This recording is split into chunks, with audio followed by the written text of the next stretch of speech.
Hello and welcome to the World Wanderers podcast, your source for travel stories, travel destinations, and travel philosophy. I'm Amanda. I'm Ryan. And we're your hosts.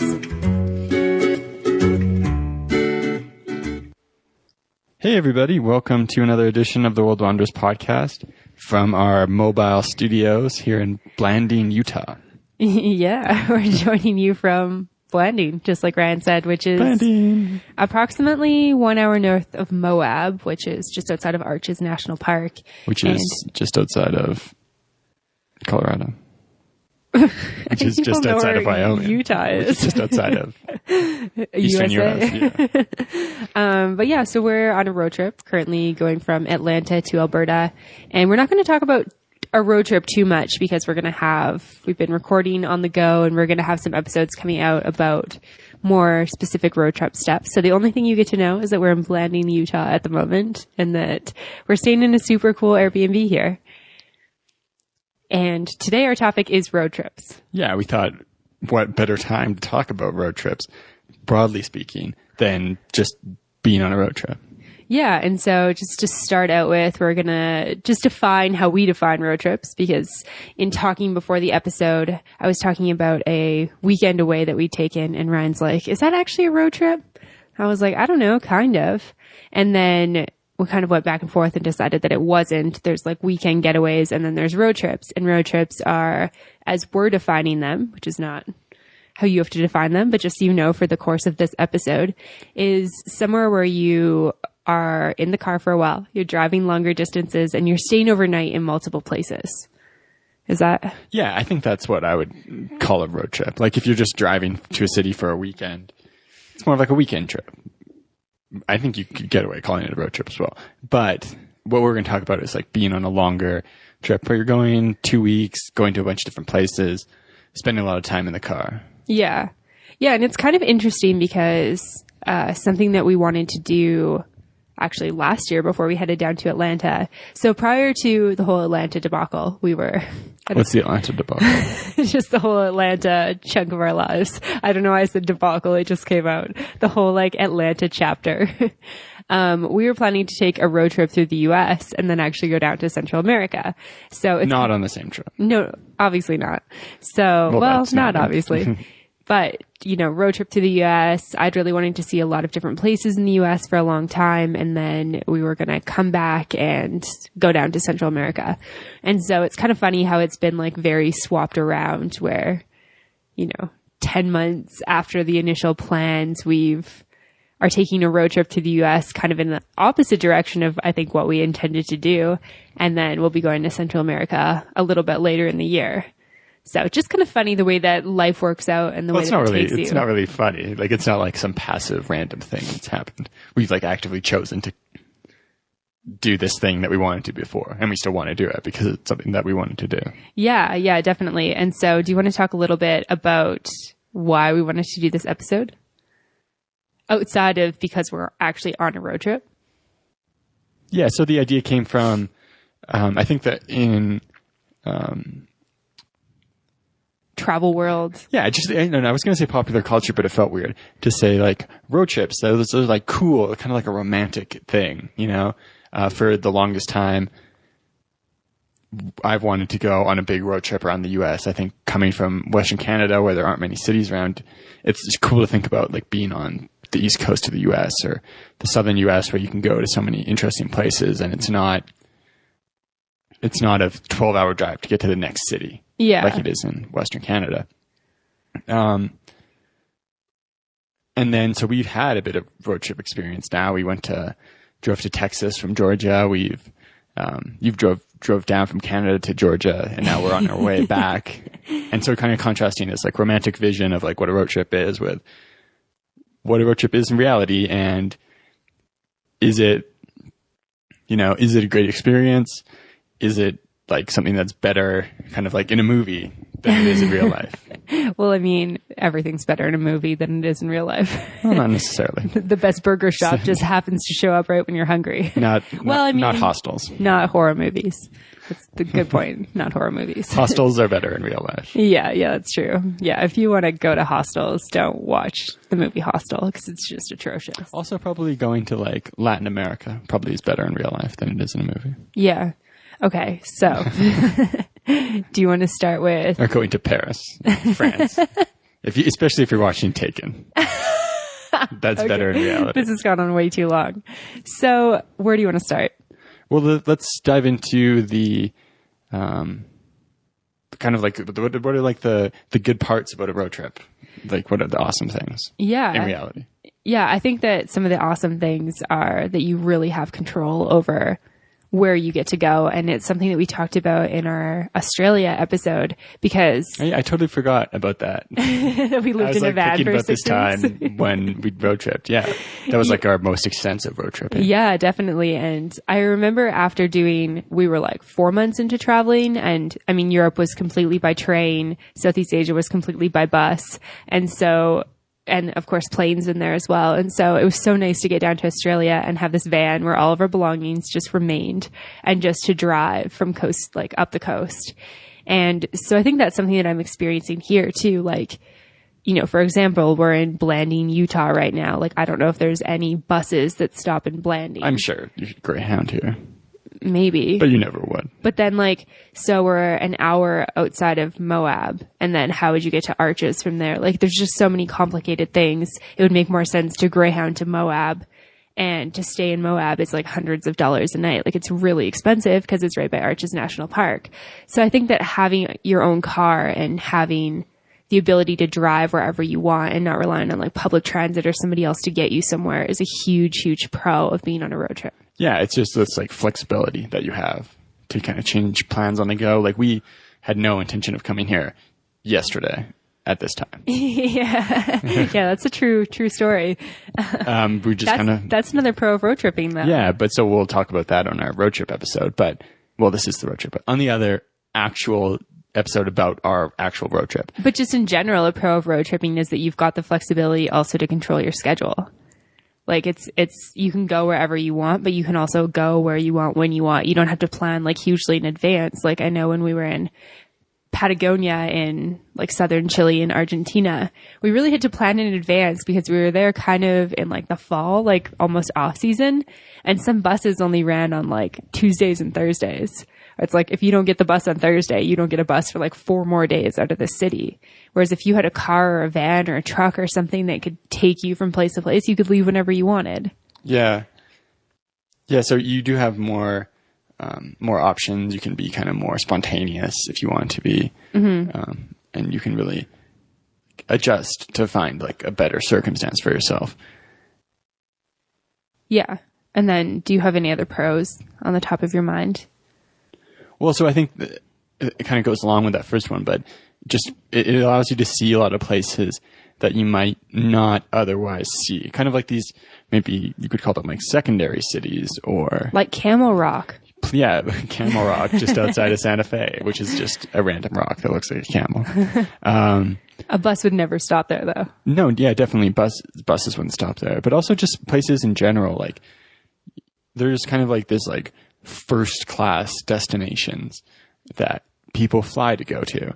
And like if you want to go to San Francisco, you can go to San Francisco for the weekend. You fly there, or like New York City, New Orleans, places like that. Mm-hmm. And even like people will fly to Santa Fe to go there. But that's like much more like we probably wouldn't have ever planned like a trip there. Yeah. In the near future.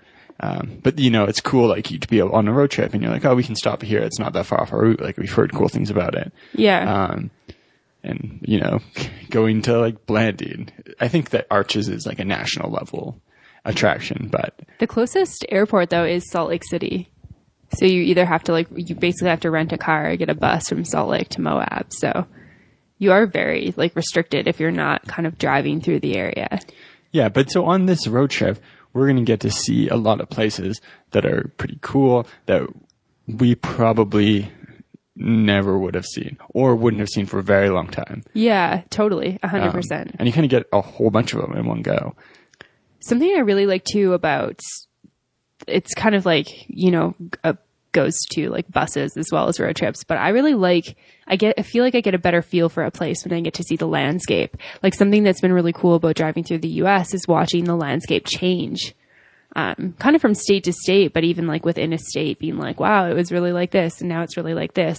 And I remember it was the same thing driving through Australia. It was like, wow, we were just like in this really cool kind of like deserty area and now it's really like tropical and green and it changes so fast. And it's not like when you step onto the plane and it's one climate and you get off and it's another. You watch it change climates, which is really cool. Yeah. And this is kind of like the destination mindset versus like a journey mindset, kind of, where if you're flying, especially, like that's very much about a destination. You go to an airport and then you actually just like only see the other spot, maybe a few cool photos out the window. Yeah. And on a bus as well, like so many times in South America, we'd be on a bus and we get on and we're just like, we could like look out the window or we could just like watch something on the iPad. Or like sleep or read a book or something. That's a good point. Or you're doing it at night. But in a car, and then, I mean, especially on a motorbike, then it's when you really are like more open and really able to see what's going on around you. But in a car too, feel the climate change. You get to enjoy like the changing landscape, and you have this option of like, see something nifty, like let's stop and check that out. And that's, I think, one of the things that is also like it's available to you on a road trip, but it's definitely not like inherent in a road trip. Mm-hmm. And I think that's one of the things that we're kind of struggling with a little bit on this road trip, because we are moving home. So we've got a car full of stuff, some valuables, and it's kind of like you have to try to balance this out. Like destination, like, yeah, it would be nice to like get this stuff home. Yeah. But on the other hand, like trying to enjoy the experience. Yeah. I think that you bring up a really good point talking about how our road trip has been sort of like a struggle between like, I guess like embracing the present, really like embracing the fact that we are driving through the US and remembering that, we've got kind of all of our possessions in the back seat. And I think that that's like not an uncommon thing. Maybe not having quite as much stuff as we do, but even if like, you're on a camping or a skiing road trip or something like that, you've got equipment with you, or maybe you're on like a photography road trip and you've got equipment. Like there's always going to be stuff in your car, which kind of creates this like sort of stress and makes you want to just like get to your destination as opposed to enjoying the journey. Yeah, especially when it's like scorchingly hot out or something like that. Yeah. Oklahoma in the middle of June, perhaps. Mm-hmm. And so something that's kind of interesting is we talked about how, there's this idea that you're driving through these amazing landscapes, which is definitely like a true thing. It's amazing to drive from place to place and see the landscape changing. But there's also sort of like the cons, or sort of like the reality behind that. That's, a lot of the time you're hungry and there hasn't quite been a place, or the snack that you bought hasn't really like tied you over, or maybe you have to go to the bathroom really badly and there hasn't been, a roadside stop for a while, or garbage is everywhere and it's dirty and there's crumbs from eating in the car. Like those are all things that are sort of like not picturesque. You don't see them on the Instagram accounts. I mean, you don't see them on mine or anyone else's, and you don't see that real side of road trips in movies. Mm-hmm. What are some other things that you can think of? Well, so I think another thing that comes up is just when you're on a road trip, especially one like this where we're going from here to here, like we're going to try to stop at all the cool spots on the way. There's like a lot of like different types of things you could do. Like you're visiting cities on one hand, but then there's also like national parks, and you're like, oh, well, we're going right by. Like we should really go check those out. Mm-hmm. But in a lot of ways, if you're planning a trip somewhere, like if you're like, oh, we're going on a big camping trip to Yosemite, then you're like prepared to do that, versus on a road trip where you feel like, oh, maybe we should just like stop there. But then you feel like, well, we don't have any stuff. Like we have to deal with all these other issues because we're trying to go to all the places that we happen to be near. Yeah. Yeah. I think that was something that we kind of experienced in Australia as well. Yeah, like, definitely. oh, like, let's just drive here because we can, because it's kind of on our route or it's only a couple hours off and it looks really cool. And like in a lot of ways, not really being like prepared for some of that stuff. I think the thing that was awesome about Australia was that we're probably ending up going around like a similar distance. Yeah, on this like road trip 4,000 in about 2 weeks, as we did in Australia in 6 weeks with like a camping van. Yeah, that had like a little kitchenette and like a sweet place to sleep. And I think that's probably the biggest difference. Like, you know, it's sweet to have the flexibility to go wherever you want, but we're also in, you know, my Pontiac G6 and the backseat stuff. Like there's not really any place for us to sleep if we don't have somewhere else to sleep. Like we've got pillows. It's possible. It's not going to be comfortable though. And so that's, you know, Ryan kind of mentioned it. It's something that we had no idea where we were going to be this time yesterday. And it was because I really, really wanted to go to Arches National Park, and staying in Moab is crazy expensive. And then it's this like, you know, what do we do? Do we buy camping equipment? Cause that's going to be like less expensive than to just fork out for a couple nights of hotels. And we went around like so many different options. And so that's definitely like it's like the spontaneity idea of the road trip, but then it's also a con, because if you don't have somewhere to sleep and you don't know where you're sleeping the next night, it can be kind of stressful. Yeah. And not to continue like hammering on maybe the downsides of it, but there also is the just one of the things that's awesome about traveling is this kind of like having not very much stuff, not really anything to worry about. And if you're on a road trip, by your very nature, like you've got a car, which is a very expensive thing. Well, Ish. I mean, it's also insured. Yeah. But so like a lot of like, I can remember thinking that we've talked to quite a few people who have gone on road trips, like all the way down to South America.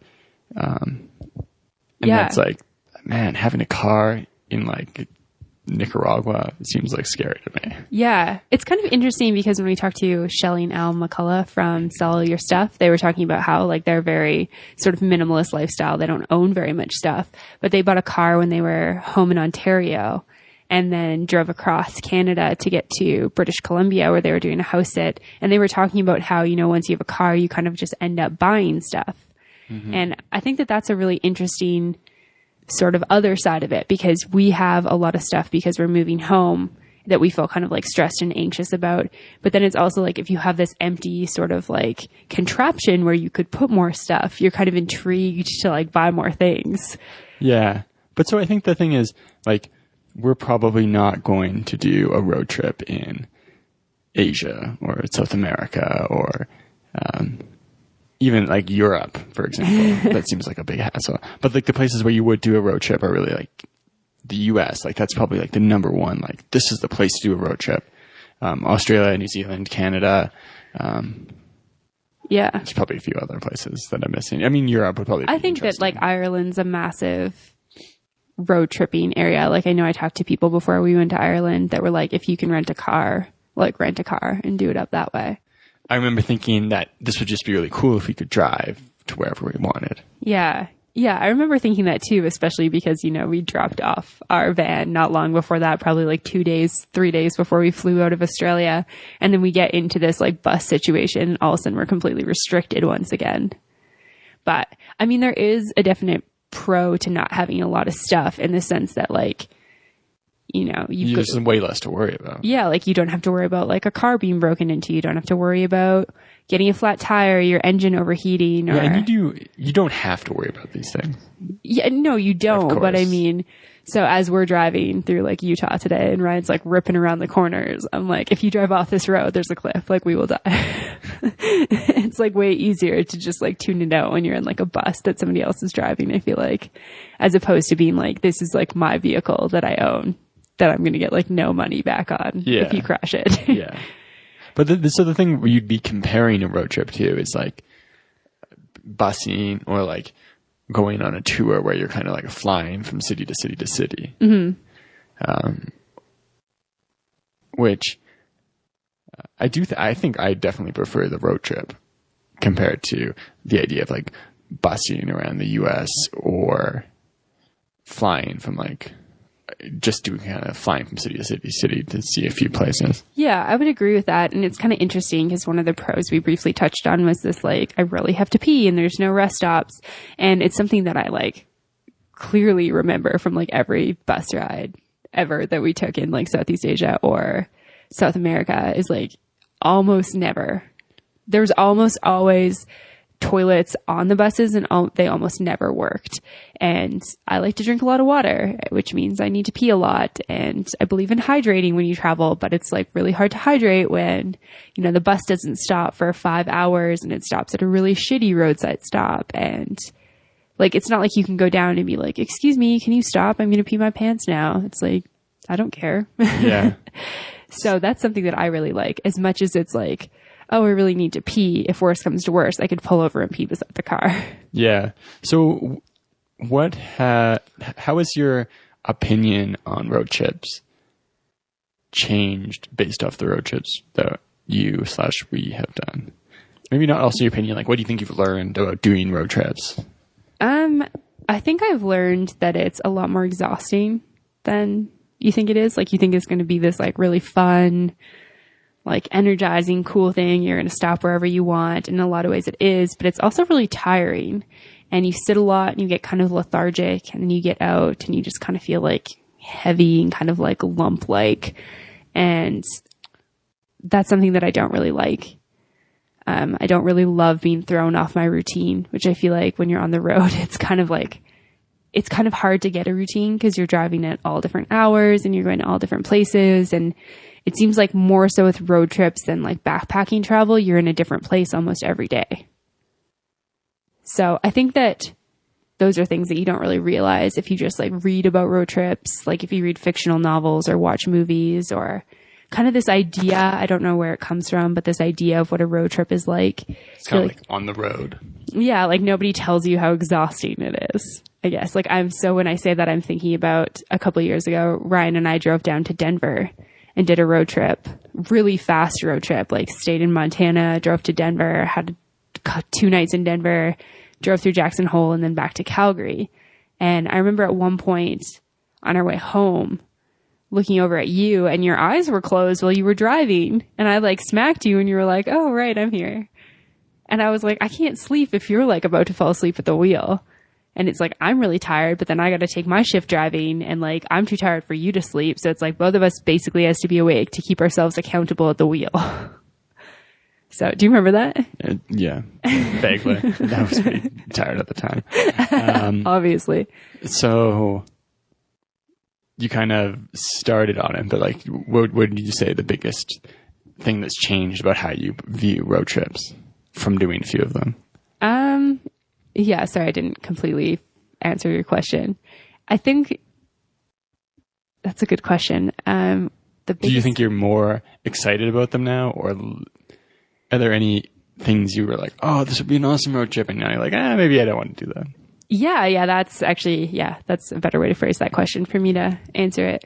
Road trip across Canada has been on my bucket list for ages. And after driving by myself from Calgary down to Atlanta and driving through eastern Montana and South Dakota, I was like, I don't know if I want to drive across Canada because eastern Montana is like eastern Alberta and South Dakota is like Saskatchewan, Manitoba. And those are inevitable prairie provinces. Yeah, inevitable prairie provinces that you need to drive through to drive across Canada. And those were like really boring. So, I don't know. Yeah, I think that's the biggest thing. What about you? So before I say what's changed for me, I think kind of just like bouncing off what you said, the awesome thing about a road trip is it's more of this like journey experience than this destination experience. Yeah. So that's the advantage of a road trip. It's like the ability to enjoy a journey from place to place instead of just having point A, point B.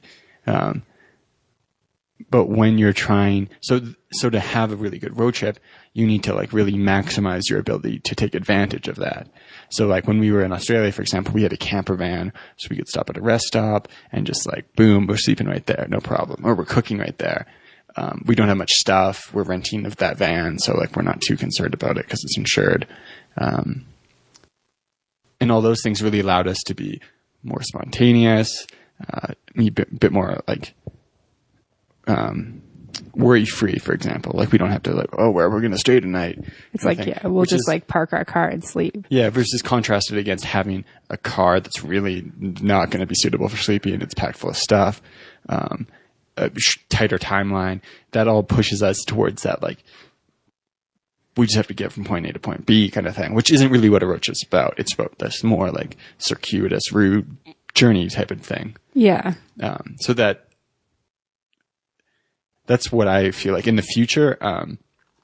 Always making sure that there's like more time than you think you need or less destinations than you otherwise could go, so that you have time to be flexible and that you're not like, you've got all the stuff you need. You've got like, if you're going like an East Coast USA road trip, you probably don't need camping equipment. Mm-hmm. But if you're going like West Coast, over the West, like a lot of the cool places to go are parks, and they're places where if you have camping equipment, you're so much more flexible. And it just makes the experience so much better. Yeah, definitely. And so what has changed for you about road trips? Same question back to you. I think that I had in my mind a vision of like what a road trip would be like. And that was more of like, oh, it's just like fun and laughter and games and exciting random stops. But when you're driving a lot of time, you're just like, I just want to get there and get out of this freaking car. Well, it's like when you drive through a place that's like I was talking about, like you're driving through like Saskatchewan for like 7 hours and you're like, I really just want to be out of this. Yeah. And I mean, I really enjoy being in like towns and cities where you can like go to cool restaurants and there's like interesting things to do. So being able to fly from like point A to point B is pretty awesome. Yeah. So I think that maybe I've been like slightly less enthused about road tripping, but I think that'll change and evolve over time. I think like with each new experience, it always changes, right? And it's like completely contextual, like we were talking about, and this is something we were talking about off the microphones yesterday about how when we were debating if we should get camping equipment and camp in Moab, and we're like, well, we've got an amp and like microphones, like we've got podcast equipment and we've got our laptops and all this stuff that's like not really designed to be in, 30 degrees Celsius heat. So even if we find somewhere cheap to stay, it's like not really ideal to like have all of our stuff just sitting out there. Yeah, absolutely.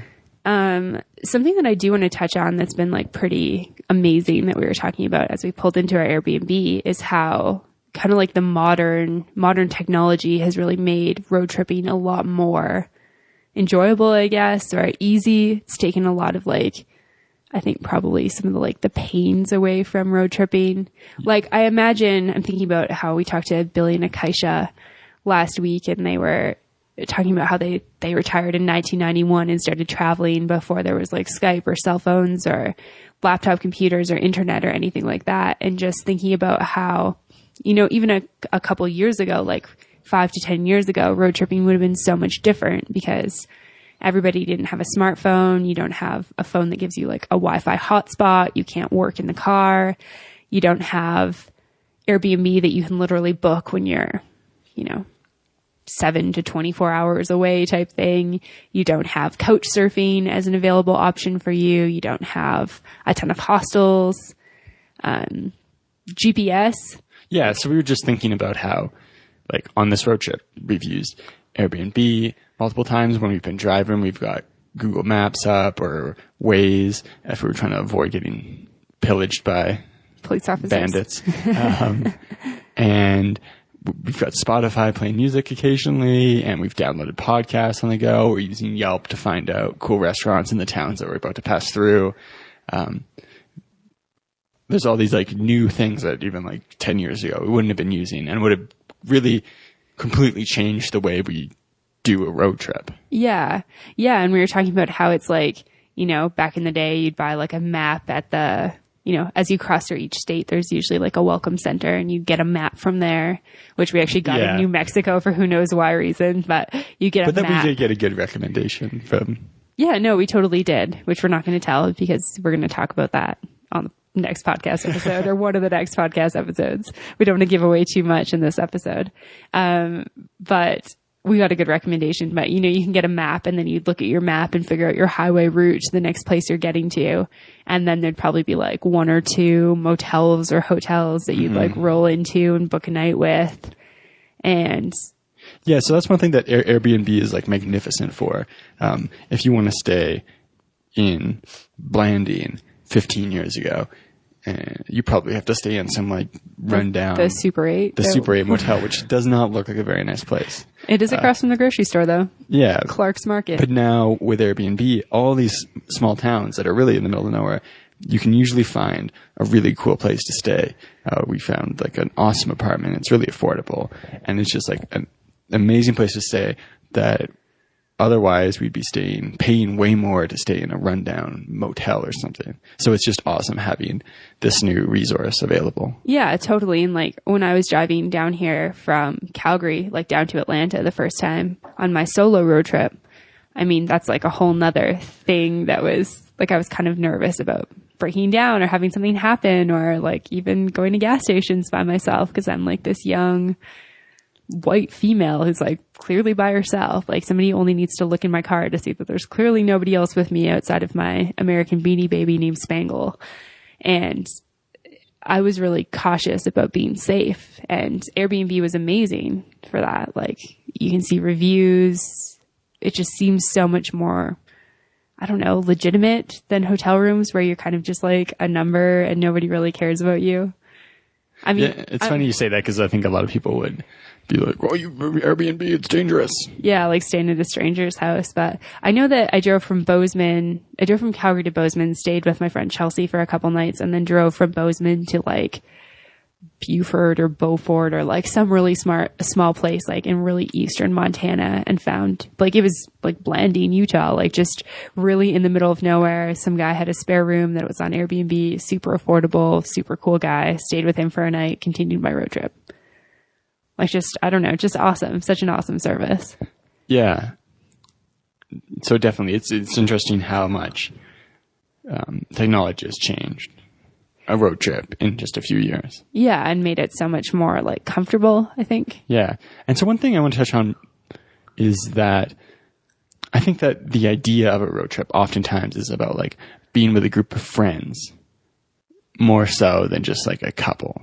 Yeah. Do you think that's fair to say? Yeah, I think so. And I think that I've done like a couple long, maybe not really, it's more of like a weekend trip, but like really long distance. So kind of road trip-esque with friends. When you're kind of like four friends in a car, and it's more, there's like a lot more like goofing around and things of that nature. Yeah. So do you think that changes the road trip, like being a couple versus if you were just like off with a gang of friends? Yeah, definitely. I mean, I went down to, I don't know if Mardi Gras counts as a road trip or not. It was only 6 hours and we went for a weekend, but it was sort of like road trip-esque, I guess. And it definitely like changes the dynamic when you're with like a group of friends versus just like with a partner or a boyfriend, girlfriend, husband, wife, that sort of thing. I guess there's the whole, like, you're more honest and open with that one person usually. And I mean, that's probably the same if you're with like a sibling or a parent or something. But I feel like when you're with friends, you censor yourself a little bit more. Like you're not as like openly cranky if you're cranky, and you're not like, this music is shitty, like turn it off. Like I don't want to listen to this shit today. Yeah. Like you kind of put up with things a little bit more. You don't like whine that you need to use the washroom or there's also complain about being hungry. I think the big difference is just when there's two of you, one person's driving. And like when you're driving, that takes up a lot of your attention. Yeah. Versus like when there's other people in the car, it's like usually there's more shenanigans happening. Like so much so that in a lot of places when you're a new driver, they won't let you drive with more than one friend in the car. Yeah. Just because like when there's multiple people not driving, there's more distractions. Like, more activities. When I was like 16 to like 19, 20, I really didn't understand that rule. And now that I'm much older and wiser, I definitely understand it. I'm like, oh, right. That's the reason why. I was like, this rule's dumb. Anyways, that's just me getting wise and old and, those sorts of things. But I think it definitely is different. I think the context of your trip, once again, is huge. Like, are you going on a girls' road trip down to Las Vegas for a bachelorette, or like maybe a bros trip for a bachelor party or something like that? Or, you know, is it like a brothers trip? Or like our friend Josh Lovestone, who came on the podcast to talk about teaching overseas ages and ages ago, like back in episode 20 something. Him and his dad do a road trip like every year. They went on a massive road trip from Alberta to New York this last year. And I mean, I think that that's probably a whole different road trip than it is you and I, or me and a group of girls, or you and a group of guys. So I think it's just different based on who you're traveling with, like any travels. Yeah. But, so some resources for people who are going on road trips. I think definitely get Airbnb. If you have never used Airbnb before, you can visit our website, www.theworldwanderers.com/Airbnb. And if you sign up for the first time through that link, you'll get a discount, and we'll put that in the show notes. And then I would also say check out Couchsurfing. We've hosted some really cool couch surfers. We've couch surfed as well on this road trip, which was pretty awesome. And then Waze is a really good tool for driving in general. Yeah. Especially on a road trip. It's more like user. So yeah, if you're not familiar with Waze, they've kind of like gamified it, so people will report like car on the side of the road, police officer, etc. So it's really good for avoiding getting tickets or speeding while you're. Well, that's not what it's for. Allegedly, it's good for that. Yeah, no, it is good. But it's good for road trips. Yeah. Yeah, and then so something that I think. A couple things that I think you should have if you're going on a road trip is some sort of portable charger. So something that plugs into your lighter console, which do they still put those in new cars? My car's like 9 years old. I think they still have that. The like lighter area, you buy some sort of like USB charger. It's been such a lifesaver for us just because having GPS a lot, using Wi-Fi hotspot, like that burns through your cell phone battery like crazy. Or if you're booking on the road, you just have a charger. It's also charged our portable speaker. It's charged, both of our iPhones. What else is it charged? Everything. It's just everything. Literally everything. Yeah. And then the other thing I would say is a cooler. Have a cooler, because you never know when you're going to have leftovers, or you're going to want snacks for later, or you're going to be staying in Blanding, Utah, and want to drive with food just in case there's nothing in Blanding, Utah. There's lots here, though. It's a nice town. It's very wide streets. It's an okay town. There's a mountain. It's nice. Yeah. But, I'd say a cooler. Keeps your water cold. Keep a few snacks in there.